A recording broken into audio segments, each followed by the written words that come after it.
Uma nova série de mensagens. Hoje a gente começa a falar do chamado Salmos dos Degraus. Nós vamos começar hoje. Saiu? Nós vamos começar hoje essa nova série. Ela é do Salmo 120 até o Salmo 134. Então, 15 semanas, começando a partir de hoje, eu vou falar sobre estes salmos. Cada semana nós vamos falar de um salmo. Para começar, nós vamos falar deste Salmo 120. E a primeira coisa que eu queria explicar para vocês, porque eles são chamados Salmos dos Degraus. Existem algumas possibilidades, né, para a gente pensar por que tem esse nome.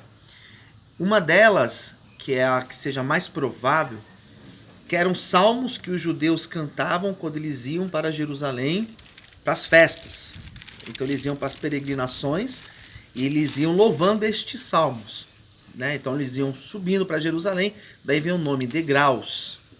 Uma outra possibilidade é quando o rei Ezequias orou e Deus fez voltar os degraus, o tempo, por causa da oração dele. Pode ser também essa possibilidade, né? Em memória dessa volta dos degraus. Mas é mais provável que seja salmos que eles cantavam indo para Jerusalém. Este Salmo 120, ele é uma oração. E a primeira coisa que ele fala nesta oração, ele fala: na angústia eu clamei ao Senhor e ele me ouviu. A angústia é algo que está presente na vida da vida do homem. O homem ele pode ser rico ou pobre. Ele pode ter uma casa ou não ter casa, morar na rua. Ele pode ter o corpo sadio ou ser enfermo. Angústia é algo que vai sempre existir. Sempre o homem passa por angústia. E a angústia, quando ela se torna algo crônico, algo frequente na vida do homem, ele se deprime, ele entra naquilo que nós chamamos de depressão, ele se afunda na vida. E muitas pessoas hoje em dia têm se afundado, ou têm cometido suicídio, ou têm saído da sua casa, da sua família, justamente por causa da angústia. E nem sempre a pessoa angustiada ela é compreendida.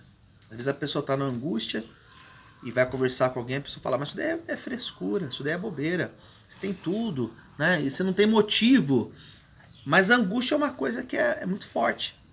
Quem já teve problema com depressão, ou quem já acompanhou alguém com depressão, sabe que a angústia é uma coisa muito forte, muito séria. O salmista fala: na angústia eu clamei ao Senhor. Na angústia eu clamei ao Senhor. Ele coloca o clamar ao Senhor como um remédio para a angústia. Eu clamei a Deus. Eu estava angustiado. Por que a pessoa fica angustiada? Pela preocupação. Por que a pessoa fica angustiada? Porque ela não sabe lidar com o passado. Aconteceu uma coisa lá atrás, perdeu, alguma situação mal resolvida, então ela não sabe lidar. E ela fica angustiada por isso.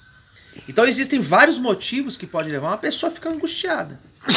Ele coloca como a saída, e aqui tem um ponto, talvez o ponto principal do texto, ele coloca como a saída da angústia a oração. A oração resolve? Ela resolve. Porque ele coloca: eu clamei a Deus quando eu estava na angústia, ele me ouviu. Ele me compreendeu.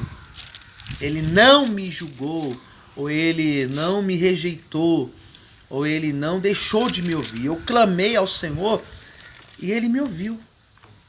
E é muito bom saber que a gente tem alguém para falar, alguém para orar, alguém para pedir, e esse alguém vai nos ouvir. Eu não sei quanto a vocês, mas eu ter essa convicção de que eu vou orar e Deus vai me ouvir, isso me traz um consolo muito grande. Isso me conforta. Porque eu sei que nos meus momentos de angústia, independente se eu fiz certo ou fiz errado, ou se existe uma razão para eu estar angustiado, ou se não existe nem razão para eu estar angustiado, eu sei que eu posso pedir para Deus e Ele vai me ouvir. Nesses anos que eu tenho trabalhado com pessoas que lutam para sair das drogas, são muitos anos, né? E eu já encontrei várias pessoas que disseram para mim que entraram num vício por causa da angústia. Porque a sensação a sensação do efeito da substância química no organismo eleva, dá ânimo para a pessoa. Aquela droga motivadora, aquele lance da pessoa usar e ela ter a sua autoestima elevada, aquele lance da pessoa usar e ela sentir aquela euforia, de ela sentir aquele gás. O problema é quando o efeito passa da substância. Daí quando o efeito passa, o que ela vai fazer? Ela vai usar de novo. Porque ela vai tentar estar bem de novo. Porque nós buscamos o estar bem, o bem-estar. Nós buscamos isso. Por isso que nós comemos, por isso que nós bebemos, por isso que nós temos prazer nas coisas da vida. Porque nós buscamos essa sensação boa. Então muitas pessoas elas entram no vício porque tiveram um momento de angústia e encontraram momentos bons no efeito da substância do álcool, da cocaína, que é aquela substância que motiva, que é aquela substância que dá a alegria, aquela sensação boa, mas o problema é quando o efeito passa. E quando o efeito passa, a angústia ela é muito maior. Aquela sensação de vazio, ela se torna muito maior. Então existem pessoas que elas vão desencadear um vício por causa da angústia. Sim, existem muitas. Existem muitas. E eu já vi muitas pessoas aqui dentro que tiveram isso. Então o que a gente precisa fazer? Ensinar o nosso cérebro que no momento da angústia, a saída da angústia não é ingerir uma substância que vai trazer essa motivação. A saída para a angústia é nós buscarmos forças em Deus. E é normal ter angústia. Nós estamos vivendo numa época em que as pessoas elas têm dificuldade de lidar com a angústia. Por quê? Porque nós somos ensinados a isso. Não fique triste, a gente ouve isso. Não fique triste, não chore, não fique assim. Então nós somos ensinados a não enfrentar a angústia, a isolar a angústia. Não, você não pode ficar triste, você não pode estar bem, você tem que estar sempre bem. E o lance é que às vezes isso acontece até dentro da igreja. Às vezes nós ouvimos pregações que sempre vão nos levar a acreditar que uma vida com Deus é uma vida sem angústia. Isso não é verdade. Eu sou pastor, né? Eu prego todos os dias. Será que um dia eu posso subir no altar e falar, eu estou triste? Eu posso fazer isso, porque eu sou humano. Mas as pessoas que vão me ouvir, elas vão falar assim, mas se ele está triste, o que ele vai falar? Como se estar triste, estar angustiado, seja algo que não é humano. Não é algo que um homem de Deus ou que uma mulher de Deus passa. O salmista fala, não, na angústia, eu passei pela angústia. E eu clamei ao Senhor. E a saída da angústia não foi numa substância química motivadora. A saída da angústia foi eu buscar a Deus. E quando eu busquei a Deus, Ele me trouxe a paz que eu precisava. Então este salmo, por mais que ele fale da angústia, ele vai repetir algumas vezes a palavra paz. E a angústia ela pode ser o antônimo de paz, o contrário de paz. Pode ser que sim. Pode ser que sim. Mas eu vejo aqui a paz é muito mais do que não ter problema na vida. A paz é você ter Deus com você. E é esse Deus que te ajuda, que te motiva nos momentos de angústia. Então ele fala sobre isso. Ele fala que Deus livra ele dos lábios mentirosos, da língua enganadora. Dá a impressão que ele estava, pelo menos o Salmo não fala, mas eu tenho a impressão que ele estava cercado de pessoas que eram maldizentes. Pessoas que falavam. Pessoas que emprestavam a boca para o adversário para deixar ele mal. E às vezes nós estamos cercados de pessoas, a gente tem que tomar muito cuidado com aquilo que nós ouvimos.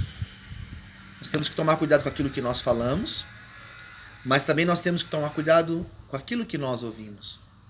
Se você der ouvido a tudo aquilo que te falam, você para, você desiste, você não continua.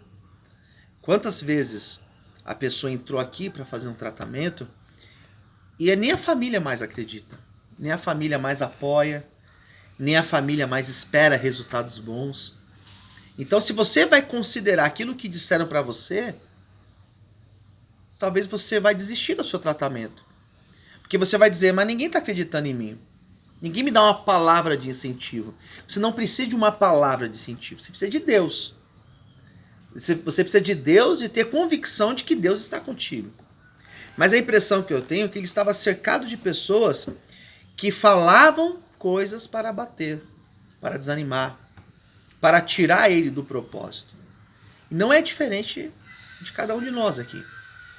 Tudo aquilo que você pega para fazer, cada projeto que você entra, cada plano que você tem para a tua vida, se você for ouvir pessoas que não querem ver você crescer, prosperar, dar certo, se você der ouvido a esse tipo de pessoa, você vai desistir.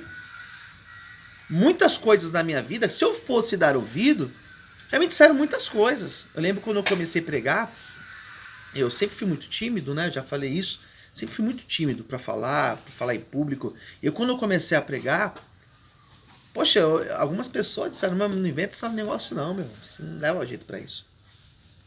E se eu tivesse dado ouvidos, pode ser que hoje eu não estaria aqui falando com vocês. Se eu tivesse acreditado naquilo que tinha me dito, então assim, eu tenho que saber aquilo que Deus pensa a meu respeito. Eu tenho que estar convicto disso. Ele falou, Deus me livrou desse tipo de gente, desse tipo de coisa e do efeito dessas palavras na minha vida. Porque as palavras, elas têm o poder de bloquear.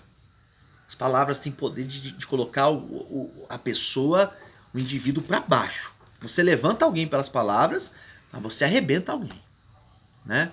Eu posso chegar aqui e falar assim, poxa, meu, você canta bonito, você está de parabéns.